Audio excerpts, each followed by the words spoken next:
दोस्तों, स्वागत है आपका हमारे चैनल द यूनिक वर्ल्ड में। अकबर बीरबल की नोकझोंक, ऐसी चटपटी व मजेदार घटनाएं जो आपका मनोरंजन तो करेंगी ही, साथ ही पैनी व धारदार भी बनाएंगी आपकी बुद्धि को। एक ऐसा किरदार जिसके पास प्रत्येक सवाल का जवाब है और जिसके खिलाफ चाहे किसी ने भी बुद्धि के चौसर पर टेढ़ी से टेढ़ी चाल क्यों न चली हो, उसे मात खानी ही पड़ी, वह चाहे स्वयं सम्राट ही क्यों न रहे हों। सम्राट यह जानने के बाद भी कि बीरबल उनके हाथ से फिसल जाएंगे क्यों पकड़ने की कोशिश करते थे। वजह कोई भी रही हो, अकबर के अहम की उससे तुष्टि होती थी, या वे दरबारियों को यह जताना चाहते थे कि मैं बीरबल को ऐसे ही नहीं चाहता। इस बात में कोई दो राय नहीं कि बीरबल का सानी कोई नहीं था, बीरबल थे बस। अकबर बीरबल की इस नोकझोंक से जहां यह प्रेरणा मिलती है कि प्रत्येक सवाल का जवाब है, जरूरत है धैर्य की और बुद्धि का प्रयोग करने की, वहीं यह भी सिद्ध होता है कि बुद्धि के आगे सभी बल टूट जाते हैं। आशा है यह पुस्तक आपका मनोरंजन करेगी व बुद्धि के चमत्कारों से चमत्कृत भी। शेर का दूध बहुत मजेदार कहानी। बादशाह अकबर बीरबल को अन्य रत्नों और सभासदों से अधिक चाहते थे। इस बात को हर दरबारी व सभासद अच्छी तरह जानते थे। यह लोग भी समझते थे कि बीरबल के आ जाने से उनकी स्थिति काफी कमजोर हो गई है। इसलिए सबकी निगाहें उस मौके की तलाश में रहती जब किसी न किसी प्रकार बीरबल को नीचा देखना पड़े या कोई ऐसी स्थिति उत्पन्न हो जिसमें बीरबल मारा जाए।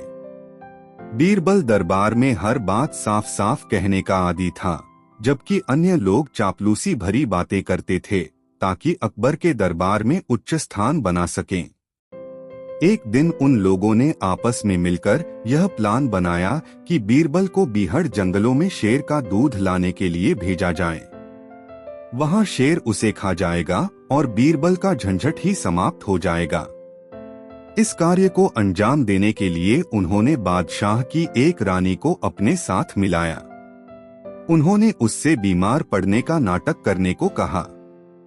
साथ ही हकीम जी को कुछ रुपए देकर यह कहने को कहा कि रानी तभी ठीक हो सकती हैं जब उन्हें शेर का दूध मिले। रानी बीमार हो गईं। शाही हकीम ने रानी को देखकर योजनानुसार यह कह दिया कि रानी तभी स्वस्थ हो सकती हैं जब उन्हें शेर का दूध पिलाया जाए। अकबर बादशाह ने यह बात अपने सभासदों के बीच रखी। रानी के इलाज के लिए शेर के दूध की आवश्यकता है। आप लोगों में से जो भी शेर का दूध लाएगा उसे ढेर सा इनाम दिया जाएगा, बादशाह ने दुखी मन से कहा। बादशाह सलामत शेर का दूध बीरबल लेकर आएगा क्योंकि वह बुद्धिमान भी है, सब लोगों ने एक स्वर में कहा। अकबर बादशाह ने बीरबल को आदेश दिया, बीरबल तुम ही शेर का दूध जंगल से लाओगे। बीरबल शेर का दूध लाने के लिए कुछ दिन का अवकाश लेकर चला गया। बीरबल ने घर जाकर यह बात अपनी बेटी को बताई। बीरबल की बेटी उससे ज्यादा होशियार थी। वह बोली, पिताजी इस बात के लिए आपको चिंता करने की कोई आवश्यकता नहीं है। इसका हल मैं आपको बता दूंगी। छुट्टियां समाप्त होने के बाद भी आप दरबार में न जाएं, यह कहकर बीरबल की बेटी ने युक्ति समझाई। बीरबल ने वैसा ही किया। बीरबल की छुट्टियां समाप्त हो जाने पर बादशाह का दूत उन्हें बुलाने आया तो बीरबल की लड़की ने कह दिया कि उनको बच्चा हुआ है, वे प्रसूति गृह में हैं, अभी नहीं आ सकते। दूत ने दरबार में आकर वैसा ही कह दिया। तब अकबर बादशाह और उनके सदस्यों को अपनी भूल का एहसास हुआ, क्योंकि शेर नहीं शेरनी दूध देती है। अकबर ने बीरबल को वापस सभा में बुलवा लिया। दोस्तों, वीडियो को एक लाइक जरूर करें। दो सच्चा न्याय नई मजेदार कहानी। वसंत ऋतु के अवसर पर बादशाह अकबर ने दरबार को बाग में लगाने की इच्छा जाहिर की। तुरंत ही बाग में दरबार लगाया गया जहां बादशाह सिंहासन पर विराजमान थे। अकबर के पास ही बीरबल बैठे हुए थे। जो बादशाह की सम्मति लेकर न्याय कर रहे थे। न्याय का काम 5-6 घंटों तक होता रहा। उपस्थित लोगों के मामले निबट चुके थे। तभी एक व्यापारी आकर अपनी अर्जी अकबर बादशाह के सामने रखी। उन्होंने बीरबल से उसे पढ़कर सुनाने को कहा। आज्ञानुसार बीरबल अर्जी पढ़ने लगा। प्रतिष्ठा की पंक्तियों के साथ अर्जी में लिखा था, मैं अजमेर का रहने वाला हूँ। देश विदेश में घूम घूम कर माल खरीदना बेचना मेरा काम है। पिछले दिनों में बंग देशांतर्गत ढाका नगर पहुंचा था। मैंने वहां एक सौदागर के पास एक राजहंस देखा जो बहुत सुंदर और गुणवान था। उसके पर सोने के समान थे। मैं उनकी सुंदरता का वर्णन नहीं कर सकता। उस राजहंस को आपके महल में रहने योग्य समझकर मैंने उसको मुहमांगा दाम 1000 रुपए देकर खरीद लिया। उस राजहंस को मैं एक पिंजरे में बंद करके यहाँ लाया तथा अपने कमरे में टांग दिया। यह पिंजरा हमेशा वहाँ टंगा रहता था। आज जब मैं अपने घर वापस आया तो मुझे पिंजरे में हंस नहीं मिला। मुझे शक है कि मेरे सेवकों ने उसे मार डाला है। मैं प्रार्थना करता हूँ कि उसकी खोज कराकर अपराधियों को दंड देकर न्याय करें। इस फरियाद को सुनकर अकबर बादशाह ने उस व्यापारी के नौकरों को राज दरबार में लाने का आदेश जारी कर दिया। कुछ ही देर में व्यापारी के सभी सेवक दरबार में लाए गए। अकबर बादशाह ने उन सेवकों से अच्छी तरह पूछताछ की, परंतु जब कुछ पता नहीं चला तो उन्होंने व्यापारी से कहा, तुम्हारी चोरी का पता नहीं चल पाया है। हमने तुम्हारे सभी नौकरों से पूछताछ कर ली। अब तुम्हारा किसी दूसरे पर शक हो तो बताओ। यह सुनकर सौदागर का मुंह उतर गया। उसने बीरबल से कहा, मेरे साथ न्याय नहीं हुआ है। मुझे न्याय चाहिए, सच्चा न्याय। बीरबल ने कहा, धीरज रखो, तुम्हारे साथ न्याय किया जाएगा, सच्चा न्याय। बीरबल ने सौदागर के सेवकों को दोबारा बुलाने की आज्ञा दी। सिपाही उन लोगों को रास्ते में से पकड़कर ले आए। कुछ खोज करने के बाद बीरबल उनकी ओर देखकर बोला, क्यों रे चोर, तेरे मन में क्या विचार है? पक्षी को मारकर खा गया और अब उसके पर पगड़ी में छिपाकर दरबार में आया है। वाह, तारीफ करनी पड़ेगी तेरे साहस की। इतनी देर से तो तूने स्वीकार नहीं किया, परंतु अब बोल, क्या कहता है? बीरबल का इस प्रकार से कहना सब दरबारियों ने सुना। सौदागर के सेवकों में पक्षी चुराने वाला भी था। उसने अपने मन में विचार किया कि कहीं मैं भूल से अपनी पगड़ी में पंख तो नहीं रख लाया हूं। यह सोचकर उसने धीरे धीरे पगड़ी पर हाथ फेरना शुरू किया। सब लोग नौकरों की तरफ देख रहे थे, परंतु किसी की भी दृष्टि उस चोर पर नहीं पड़ी। बीरबल ने उसको ताड़ लिया। उन्होंने उसके सिवा सबको छोड़ देने की आज्ञा दी। फिर बीरबल ने उससे अनेक प्रकार से प्रश्न किए, मगर किसी तरह भी उसने चोरी करना स्वीकार नहीं किया। तब उसको पीटे जाने की आज्ञा दी गई। यह सुनते ही उसने डर के मारे तुरंत अपराध स्वीकार कर लिया। बीरबल की इस बुद्धिमत्ता से न सिर्फ बादशाह बल्कि व्यापारी भी बहुत प्रसन्न हुआ। दोस्तों, यह कहानी अपने मित्रों को जरूर शेयर करें। दोस्तों, अकबर बादशाह के एक शहजादे की दिल्ली शहर के एक प्रतिष्ठित साहूकार के लड़के से घनिष्ठ मित्रता थी। वह सारा दिन अपने मित्र के साथ सैर-सपाटा किया करता था। अकबर बादशाह तथा साहूकार को यह मित्रता पसंद नहीं थी, इसलिए दोनों ही चाहते थे कि इनकी मित्रता टूट जाए। साहूकार का लड़का सारा कारोबार छोड़कर रात दिन शहजादे के साथ घूमता रहता था, किंतु भयवश साहूकार कुछ कह नहीं सकता था, क्योंकि यदि शहजादे को मालूम हो जाता तो अकारण ही जान जोखिम में पड़ती और अकबर बादशाह शहजादे की बात टाल नहीं सकते थे।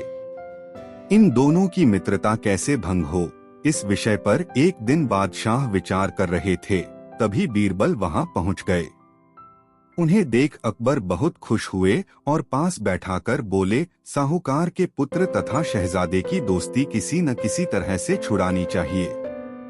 मेरे विचार से तुम ही इस काम को कर सकते हो। अकबर बादशाह का हुक्म पाकर बीरबल बोले, जहांपना, हुक्म जारी कीजिए कि आज शहजादा तथा साहूकार पुत्र दोनों एक साथ दरबार में उपस्थित हों। अकबर बादशाह ने ऐसा हुक्म जारी कर दिया। दोनों मित्र नियत समय पर दरबार में उपस्थित हुए। कुछ देर तक तो इधर उधर मन बहलाव की बातें होती रहीं। जब बीरबल ने देखा कि अब शहजादे का मन यहाँ नहीं लग रहा है, तो उन्होंने उसके साहूकार मित्र के पास जाकर उसके कान में फुसफुसाकर कुछ कहा। बात साफ नहीं थी, आठ साहूकार का लड़का कुछ नहीं समझ पाया। इसके पश्चात बीरबल ने शहजादे के मित्र को संबोधित करके चेतावनी दी, ध्यान रहे, यह बात बिल्कुल गुप्त रखी जाए। अपने इष्ट मित्र से भी तुम इसकी चर्चा मत करना। बीरबल की इस चेतावनी को सभी उपस्थित लोगों ने सुना। इसके बाद दरबार दूसरे दिन के लिए उठ गया। दरबार से निकलने के पश्चात शहजादे ने मित्र से पूछा, बीरबल ने तुम्हारे कान में क्या कहा था? साहूकार पुत्र शहजादे को कुछ नहीं बता सका। आखिर कोई बात बीरबल कहते या वह समझता तो वह बताता भी। इससे शहजादे को कुछ शंका उत्पन्न हुई। वह बोला, मित्रवर, आज आपने यह नया तरीका खूब अपनाया है। नहीं दोस्त, बिल्कुल नहीं। बीरबल ने तो मुझसे कुछ कहा ही नहीं, केवल कान के पास मुंह ले जाकर कुछ अस्पष्ट सा फुसफुसाया और खुलेआम यह कहा कि जो बात मैंने तुमसे कही है, इस बात को गुप्त रखना। साहूकार मित्र ने शहजादे को समझाने वाले अंदाज में कहा, लेकिन शहजादे को उसकी बात पर विश्वास नहीं हुआ। उसने सोचा उसका मित्र सब कुछ जानते हुए भी बता नहीं रहा है। शहजादे के दिल में संशय पैदा हो गया। धीरे धीरे दोनों मित्रों के दिलों में एक दूसरे के प्रति अविश्वास का गहरा पर्दा खिंच गया। दोनों की घनिष्ठ मित्रता आखिर भंग हो गई। फिर हमेशा के लिए दोनों मित्रों का मन एक दूसरे से हट गया।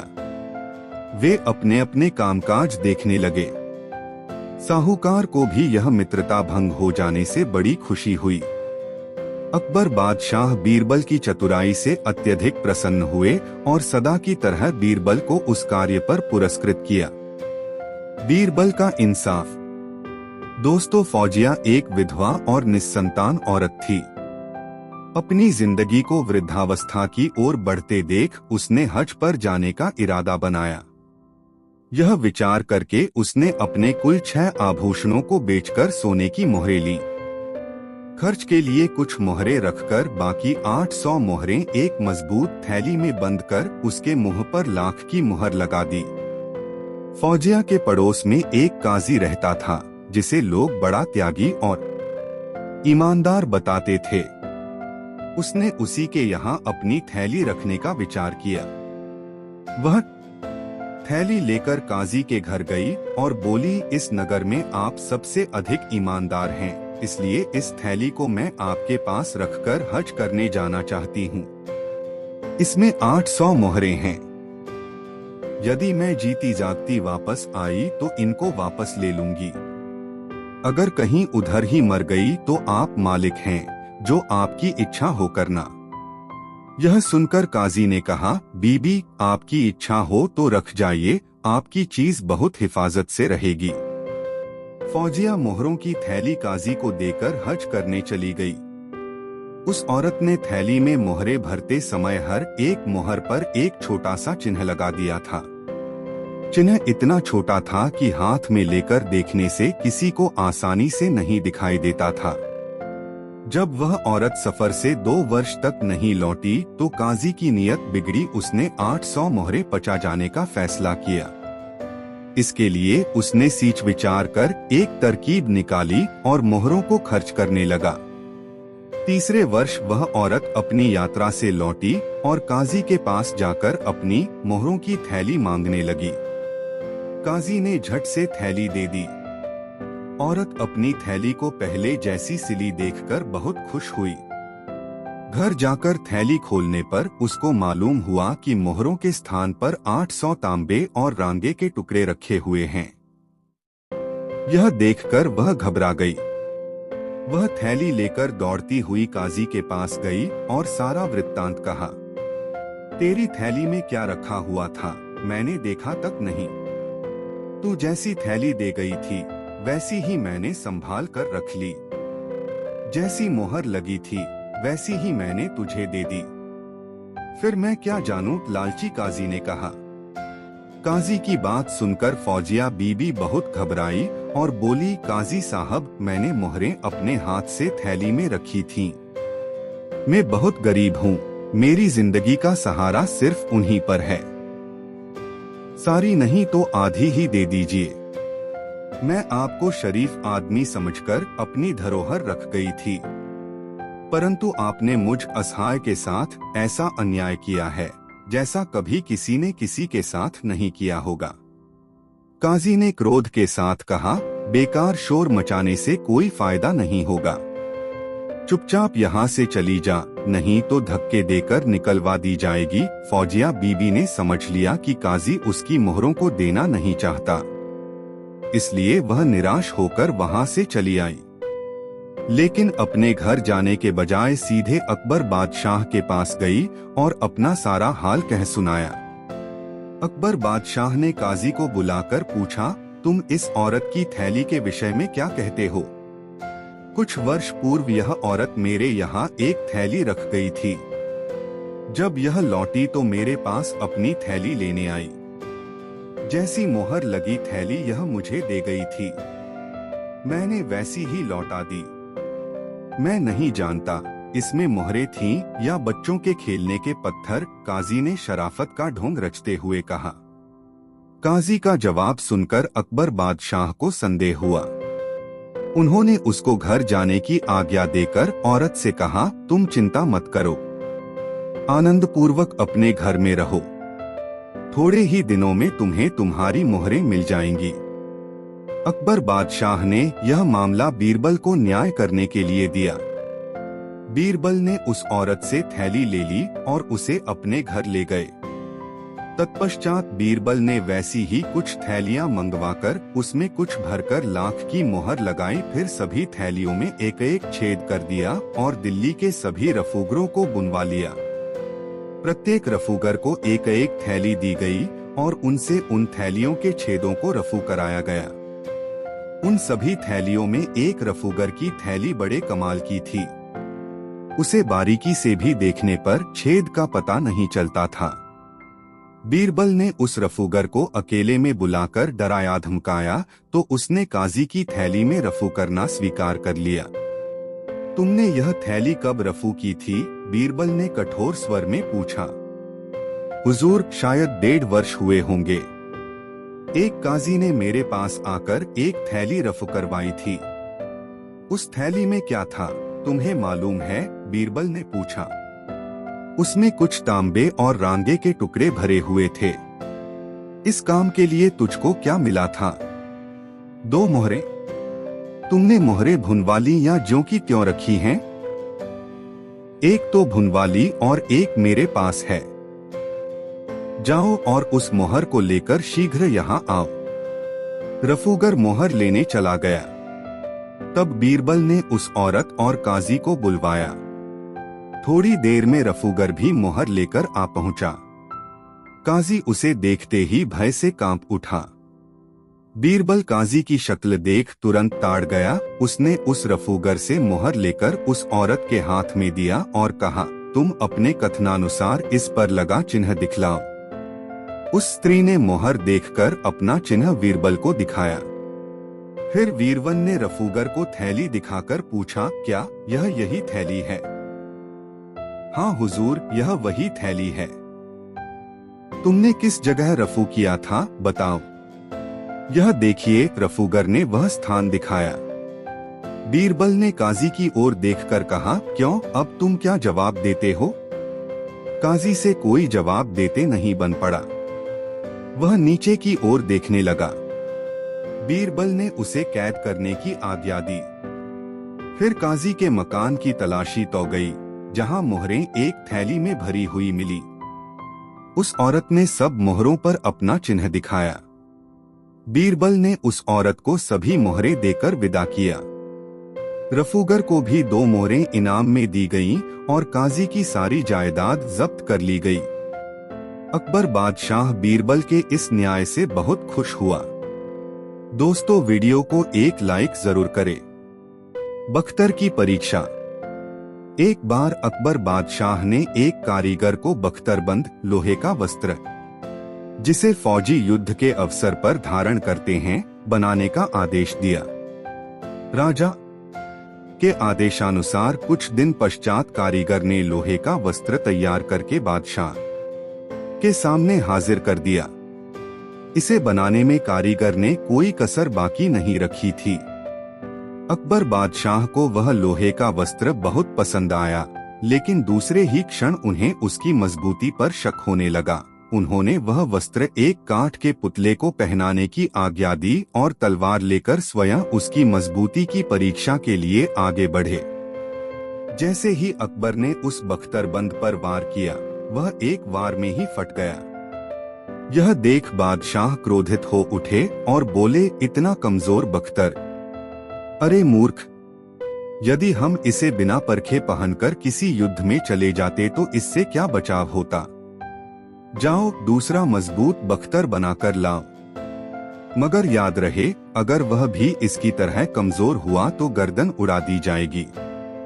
अकबर बादशाह का क्रोधपूर्ण हुक्म सुनकर कारीगर भयभीत हो गया, किंतु करता क्या? वह अकबर बादशाह को अदब से सलाम करके अपने घर वापस लौट आया। उसका उतरा चेहरा देखकर उसकी पत्नी ने इसका कारण पूछा। तब कारीगर ने अकबर बादशाह की आज्ञा की सारी बातें बताते हुए कहा, अब उसकी जान बचनी कठिन है। उसकी पत्नी बहुत चतुर थी, कहने लगी, मर्द होकर जरा सी बात पर भयभीत होते हो। बीरबल के पास जाकर बचने का कोई उपाय क्यों नहीं पूछते? पत्नी की बात से प्रोत्साहित होकर कारीगर बीरबल के पास गया और सारी बातें बताकर प्राणदान की प्रार्थना की। बीरबल ने उसे ढांढस बंधाते हुए कहा, बख्तर बनाकर ले जाओ। जब अकबर बादशाह काठ के पुतले को बख्तर पहनाने की आज्ञा दें, तो उनसे कहना कि इसकी परीक्षा काठ के पुतले पर नहीं हो सकेगी, मैं स्वयं इसको धारण कर लेता हूँ। तब अकबर बादशाह अवश्य तुम्हारी प्रार्थना स्वीकार कर लेंगे। किंतु ध्यान रखना, जैसे ही बख्तर पर तलवार चलाने के लिए वे या कोई और झपटे, वैसे ही तुम एकाएक चिल्लाकर बड़ी भयंकर स्थिति उत्पन्न कर देना, ताकि उसका हाथ कांप जाए और वह व्याकुल होकर दूर खड़ा हो जाए। यदि उपर्युक्त कार्य तुम भली भांति कर सके तो निश्चित ही तुम्हारे प्राण बच जाएंगे। अकबर बादशाह के पूछने पर इसका कारण यह बताना कि मेरे इस बख्तर को पहनने वाला काठ का पुतला तो होगा नहीं, कुछ न कुछ तो अवश्य शक्ति रखता होगा। फिर वह अपने प्रतिद्वंद्वी को पास ही क्यों फटकने देगा? देवयोग से यदि दुश्मन पास आ भी जाए तो उसे कुछ न कुछ खौफ होगा ही, और इस तरह वह आसानी से बख्तर नहीं तोड़ सकेगा। बीरबल की बताई हुई युक्ति कारीगर को पसंद आई। 2-3 दिन बाद लोहे का दूसरा बख्तर बनाकर वह अकबर बादशाह के दरबार में गया। अकबर बादशाह ने बख्तर पुनः काठ के पुतले को पहनाने की आज्ञा दी। कारीगर ने बीरबल की बताई हुई बात को दोहराकर अकबर बादशाह से प्रार्थना की कि उसी के बदन पर इस बख्तर की परीक्षा हो। अकबर बादशाह ने उसकी प्रार्थना स्वीकार कर ली और एक चतुर सिपाही को होशियारी से तलवार चलाकर बख्तर की परीक्षा लेने की आज्ञा दी। सिपाही ने जैसे ही तलवार चलाने को उठाई, वैसे ही बड़े जोर से कड़क कर कारीगर सिपाही की तरफ लपका। सिपाही की तलवार उठी की उठी रह गई और वह भयभीत होकर दूर जा खड़ा हुआ। अकबर बादशाह ने कारीगर से ऐसा करने का कारण पूछा। कारीगर तो कारीगर ही था, वह भी बीरबल का सिखाया हुआ, बातों में कैसे चूकता। उसने बीरबल के कथनानुसार ही अकबर बादशाह को जवाब दिया। अकबर बादशाह यह सुनकर बोले, कारीगर यह बात तो ठीक ही है, परंतु सच सच बताओ, किसने तुम्हें यह सलाह दी? चलता है का न्याय हमेशा ज सजा भुजो जा। गरीब है और पूरी तरह कितना मानती। तब कारीगर ने सच्ची बात भरे दरबार में कह दी। बीरबल की चतुराई से अकबर बादशाह तथा सभी दरबारी अत्यधिक प्रसन्न हुए। दोस्तों, यह कहानी आपको कैसी लगी कमेंट में जरूर बताएं। 3 दोस्तों, अकबर का राज्य बहुत ही बड़ा था, इसलिए उसने शहर में लोगों की विभिन्न समस्याओं का समाधान करने के लिए अनेक न्यायाधीशों की नियुक्ति की। एक दिन एक औरत सोने के सिक्के के थैले के साथ एक न्यायाधीश के पास जाकर बोली, श्रीमान, यह मेरे जीवन की जमा पूंजी है। मैं तीर्थ यात्रा पर जा रही हूँ और अपने साथ यह मेरे जीवन की जमा पूंजी है। मैं तीर्थ यात्रा पर जा रही हूँ और अपने साथ इतना पैसा नहीं ले जा सकती। कृपया जब तक मैं वापस नहीं आती तब तक यह थैला आप अपने साथ सुरक्षित रख लें।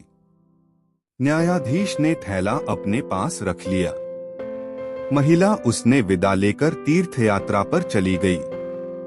1 महीने बाद महिला वापस लौटी, तब वह सीधे न्यायाधीश के पास गई और उसने थैला वापस ले लिया। किंतु जब वापस घर आकर उसने थैले की सील तोड़ी तो उसने देखा कि थैला पत्थरों से भरा हुआ था। उसका सोना गायब था। वह न्यायाधीश के पास गई और उसने बहस करने लगी। न्यायाधीश ने कहा, औरत, तुमने खुद थैले में पत्थर भरे थे और अब मुझे भुगतान करने को कहा। औरत के पास कोई और रास्ता नहीं था। वह न्याय के लिए बादशाह की अदालत में गई। अकबर ने जब कहानी सुनी तो वह बहुत हैरान हुआ। न्यायाधीश एक पुराना और शक्तिशाली आदमी था। अकबर बिना गवाहों के उसे दंड नहीं दे सकता था। इसलिए उसने बीरबल को बुलाया और उसे सब कुछ बताया। बीरबल ने कुछ देर सोचा और फिर उसने अकबर से कहा, जहां पनाह, आज सोने से पहले आप अपने बिस्तर की चादर को देखना। मैं इस मामले को कल हल कर लूंगा। अगले दिन अकबर ने बीरबल को कहा, मैंने वैसा ही किया जैसा तुमने मुझसे कहा था। किंतु सुबह जब मैं सोकर उठा तो देखा कि चादर बिल्कुल नई तरह की दिखी। बीरबल मुस्कराया और बोला, जहां पनाह, मुझे कुछ समय दीजिए, मैं आपको अपने गवाह लाकर दूंगा। कुछ समय के बाद बीरबल एक 5 बूढ़े दर्जी को पकड़कर लाया। दर्जी ने कहा, हाँ मेरे मालिक, पुराने न्यायाधीश ने एक थैला मुझे सिलाई करने के लिए दिया था। मुझे यह समझ नहीं आया कि उसे सीलने से पहले उसमें पत्थर डालने की क्या जरूरत थी। महिला ने थैला बाहर निकाला और दर्जी से पूछा, क्या वह यही थैला है? दर्जी ने हाँ में सिर हिलाया। अकबर ने न्यायाधीश को बुलाया और उसे पैसे वापस करने को कहा। फिर उसने न्यायाधीश को धोखाधड़ी करने के कारण 50 कोड़े मारने का आदेश दिया। अकबर ने बीरबल से पूछा कि उसे उस दर्जी के बारे में कैसे पता चला। बीरबल बोला, जहां पना, जब आपने कहा कि सुबह आपकी चादर पहले की तरह नई थी, तो मैंने आपके कमरे की सफाई करने वाली से चादर सिलने वाले दर्जी के बारे में पूछा, तो वह जाकर इसे ले आई। मुझे पता चला कि इस शहर में एक बूढ़ा दर्जी है जो सिलाई करता है और चीलों को पहले की तरह नई बना देता है। इसलिए मैंने अनुमान लगाया कि यह पैसों वाला थैला भी इसी ने सिला होगा जो न्यायाधीश ने पैसे निकालने के लिए फाड़ा था। यह कहानी सुनकर अकबर ने बीरबल की बुद्धि की बहुत प्रशंसा की। दोस्तों, वीडियो को एक लाइक जरूर कर दे। 4 दोस्तों, जब से बीरबल बादशाह अकबर को दरबार में शामिल हुआ था, तब से अकबर के दरबार के कुछ मंत्री खुश नहीं थे। अकबर ने बीरबल का पक्ष अधिक लेना शुरू कर दिया था। इस बात ने मंत्रियों को बीरबल से ईर्ष्या करने वाला बना दिया। उन्होंने शाही नाई की मदद लेने का निश्चय किया। नाई एक गरीब व्यक्ति था। वह मंत्रियों की इस बुरी योजना में शामिल नहीं होना चाहता था, किंतु उनके द्वारा दिए गए सोने के सिक्कों के कारण वह उनका विरोध नहीं कर सका। इसलिए वह मदद के लिए राजी हो गया। एक दिन जब वह अकबर के बाल लाट रहा था तो उसने कहा, जहांपना, कल रात मैंने एक सपना देखा। आपके पिता मेरे सपने में आए और बोले कि वह स्वर्ग में आराम से हैं। उन्होंने आपको चिंता न करने को कहा। अकबर ने जब यह सुना तो वे उदास हो गए, क्योंकि जब उनके पिता मरे थे तब वे बहुत छोटे थे। वे अपने पिता को बहुत ज्यादा याद करते थे। वह बोले, मेरे पिता ने और क्या कहा? मुझे सब कुछ बताओ, नाई ने कहा। जहांपना, उन्होंने कहा कि वह ठीक हैं, किंतु थोड़ा बहुत ऊब गए हैं। वह बोले, यदि आप बीरबल को वहां भेज देंगे तो वह उन्हें बहुत खुश रखेगा। वह स्वर्ग से बीरबल को देखते हैं और उसकी बुद्धि और हास्य की प्रशंसा करते हैं। अकबर ने बीरबल से कहा, प्रिय बीरबल, मैं तुमसे बहुत खुश हूँ, किंतु अपने पिता के पास तुम्हें भेजते हुए मुझे बहुत दुख हो रहा है। जो स्वर्ग में खुश नहीं हैं, वे तुम्हें अपने पास बुलाना चाहते हैं। तुम्हें स्वर्ग में जाना होगा और उनका मनोरंजन करना होगा। बीरबल ने यह सुना तो वह चौंक गया। बाद में उसे पता चला कि यह मंत्रियों और नाई द्वारा बनाई गई योजना थी। उसने अपने घर के बाहर एक कब्र खुदवाई और कब्र के साथ एक रंग खोदी जो उसके शयन कक्ष तक जाती थी। फिर वह अकबर के पास गया और बोला, मैं स्वर्ग जाने के लिए तैयार हूँ, किंतु हमारे परिवार की परंपरा है कि हमें अपने घर के बाहर दफन किया जाता है।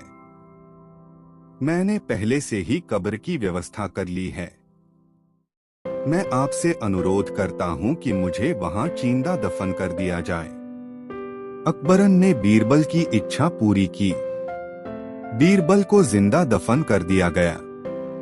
बीरबल सुरंग के रास्ते से अपने घर आ गया। 3 सप्ताह बाद वह अकबर के दरबार में गया। हर कोई बीरबल को देखकर हैरान था। अकबर ने कहा, तुम स्वर्ग से वापस कब आए? मेरे पिताजी कैसे हैं? और तुम इतने भद्दे क्यों दिखा रहे हो? बीरबल बोला, महाराज, आपके पिताजी ठीक हैं। उन्होंने आपको अपनी शुभकामनाएं भेजी हैं।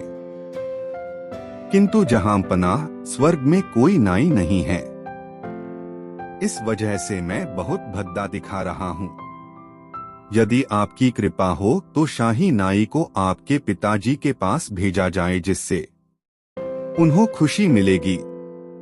सम्राट ने तुरंत आदेश लिया कि नाई को जिंदा दफन करके स्वर्ग भेजा जाए। नाई अकबर के पैरों में गिर गया और क्षमा मांगने लगा।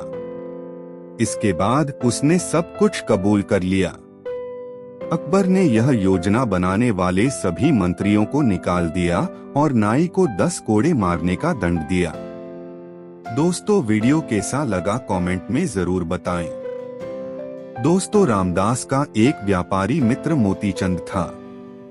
उन दोनों में काफी गहरी मित्रता थी। एक दिन मोतीचंद को सपरिवार यात्रा पर किसी दूसरे शहर जाना पड़ा। उसने अपना सारा सामान रामदास के हवाले कर दिया और बेफिक्र होकर चला गया। यात्रा लंबी थी, इसलिए मोतीचंद को अपने शहर लौटने में 3 वर्ष लग गए। घर आकर उसने देखा कि किवाड़ खुले पड़े हैं तथा उसके घर का सारा सामान गायब है। यह देख उसने समझा कि उसके घर का सारा सामान रामदास अपने घर ले गया होगा। मोतीचंद रामदास के घर गया और उसका हाल पूछा।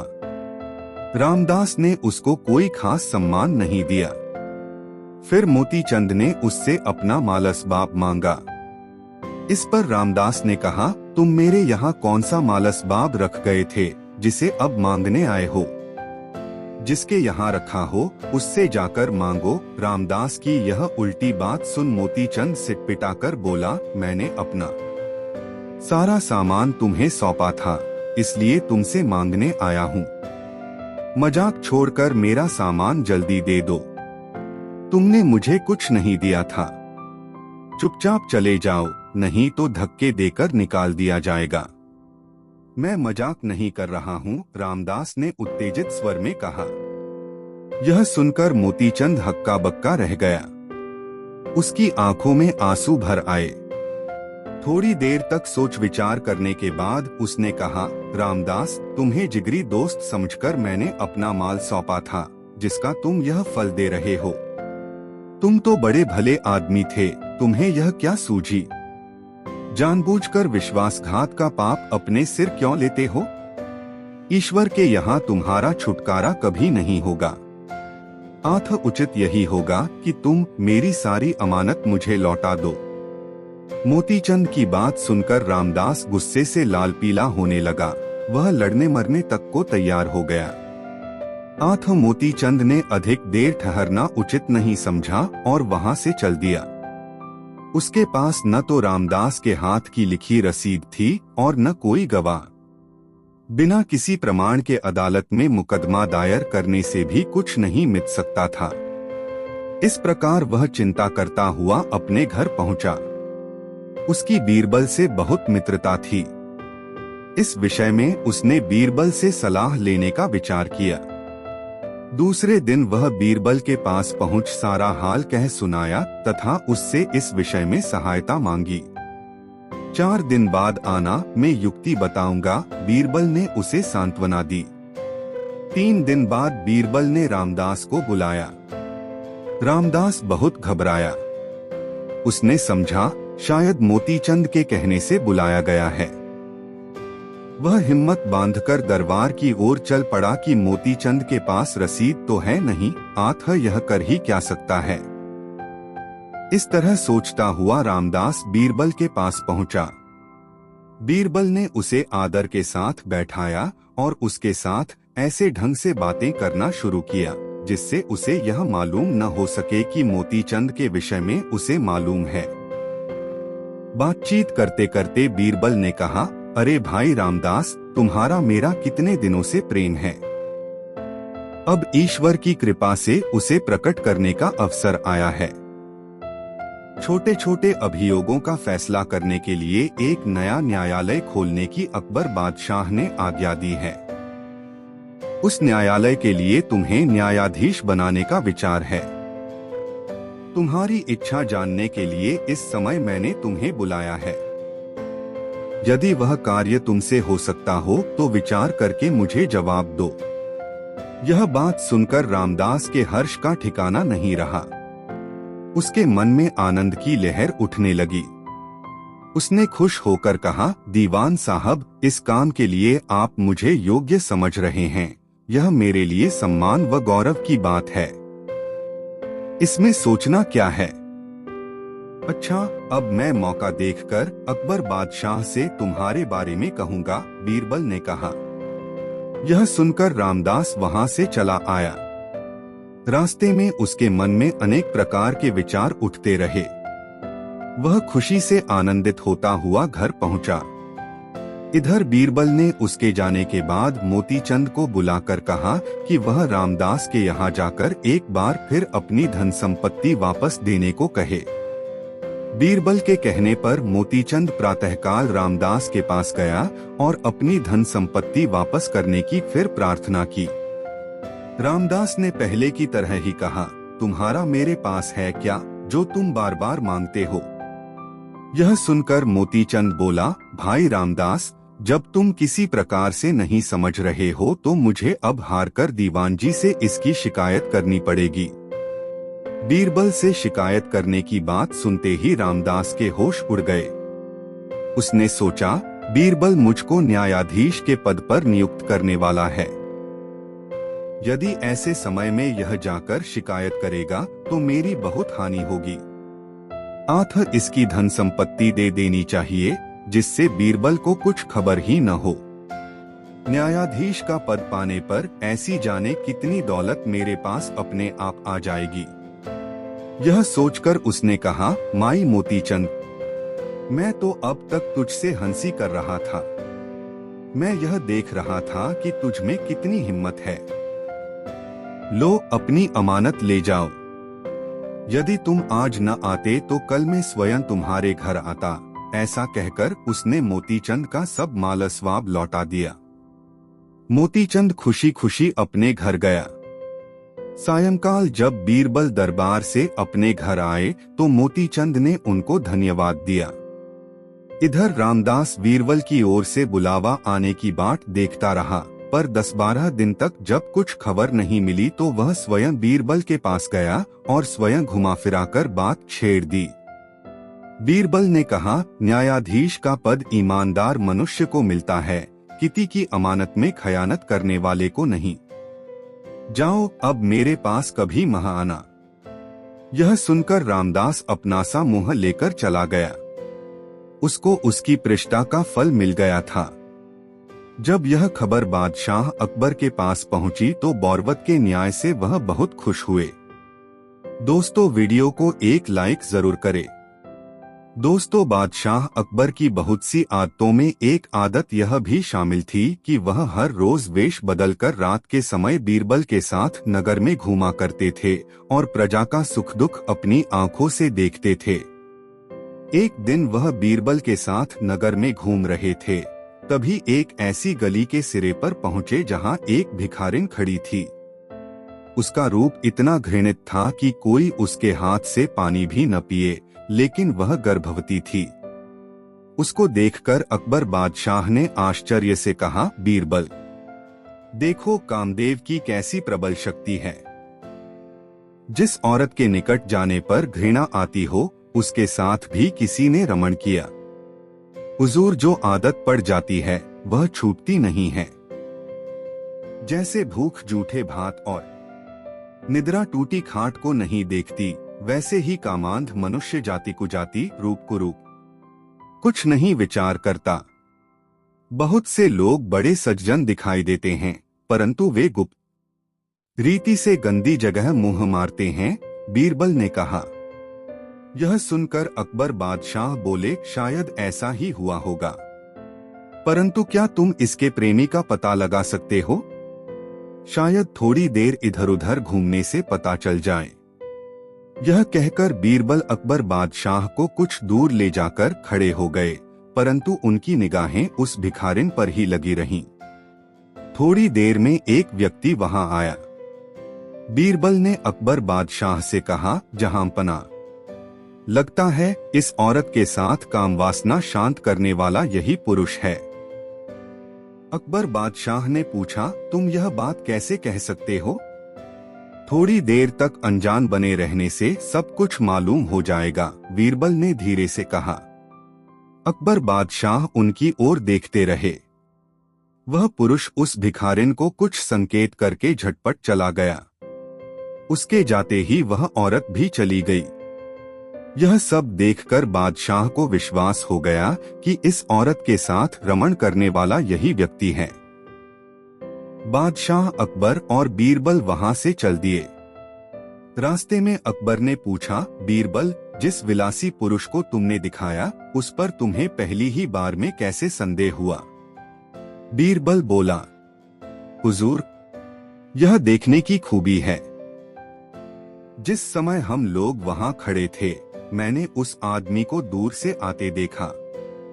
उसके पास खाने के लिए तंबाकू थी, परंतु चूना नहीं था, इसीलिए वह चूने के लिए इधर उधर देखता जाता था। इतने में ही उत्त को संडास से लगा ताजा चूना दिखाई दिया। उसने उंगली से खुरचकर चूने को तंबाकू में मिला लिया। जो आदमी तंबाकू के लिए ऐसी गंदी जगह से चूना लेने में नहीं हिचकिचाया, उसको और किसी बात से कैसे घृणा हो सकती है? इसी से मुझको विश्वास हो गया कि यह व्यक्ति अत्यंत कामातुर है और उस औरत को भोगने वाला है। अकबर बादशाह बीरबल की इस दूरदर्शिता पर बहुत खुश हुए। दोस्तों, यह कहानी आपको कैसी लगी कमेंट में जरूर बताएं। ऐसी और नई मजेदार कहानी सुनने के लिए हमारे चैनल द यूनिक वर्ल्ड को सब्सक्राइब जरूर करें। वीडियो अपने मित्रों को जरूर शेयर करें। वीडियो देखने के लिए धन्यवाद।